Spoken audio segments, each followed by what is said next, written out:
So picture this. You step into a commercial real estate interview, the interviewer comes in, quickly looks over your resume, and then sits down across from you and says, "Tell me about yourself." How do you answer and what do you say? That's what we're going to talk about in this video.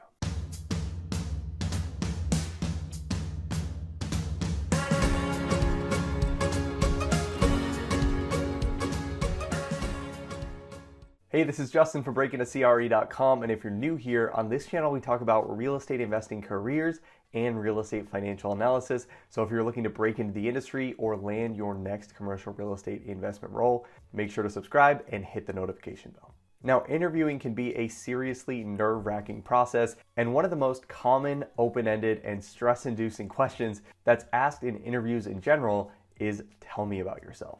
Now, there are a lot of ways that you can take this question, but what I want to do in this video is talk about how you should be answering this if that question is thrown at you in a commercial real estate interview. Now, one thing to note up front before we talk about anything else is to note that this is not a personal question. So yes, real estate is very relationship based, but what you like to do on the weekends is far less important than what you can do for the company and how you can add value in the role that you're applying for. So make sure that your answer to this question is centered around professional achievements and experience rather than how you would answer this question if you were asked this on a date. Now, with all of that said, there are three parts to this answer that I like to include, and together these let the interviewer know who you are, where you come from, and where you're looking to go in the future. So the first part of your answer that I'd recommend here is to give a general background about where you've come from and what you've done up to this point.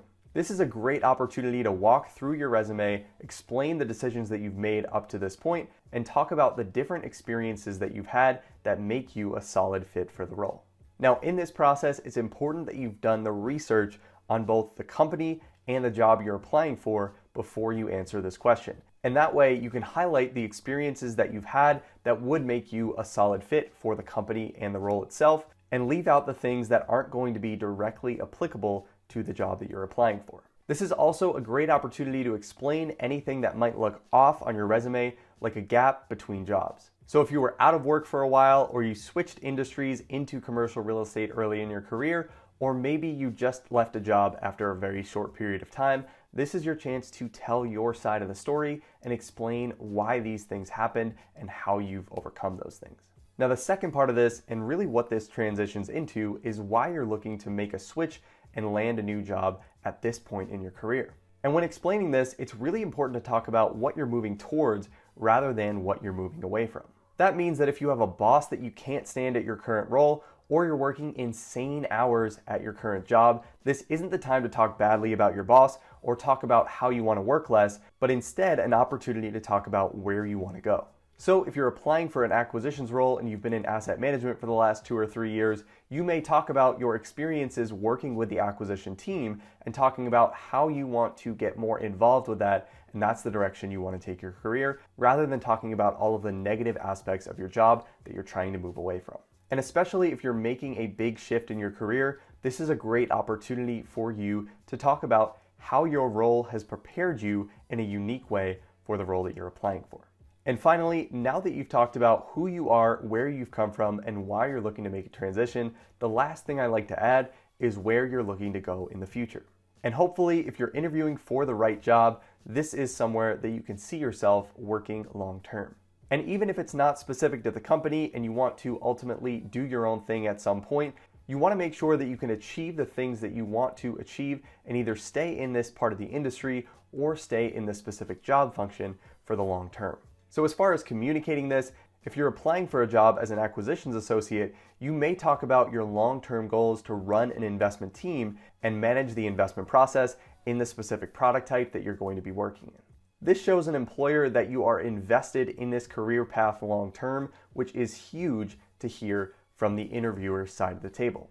And I've mentioned this on this channel before, but replacing an employee is extremely expensive from both a time perspective and from a monetary perspective. So they want to make sure that you're at least committed to this industry and this career path long term.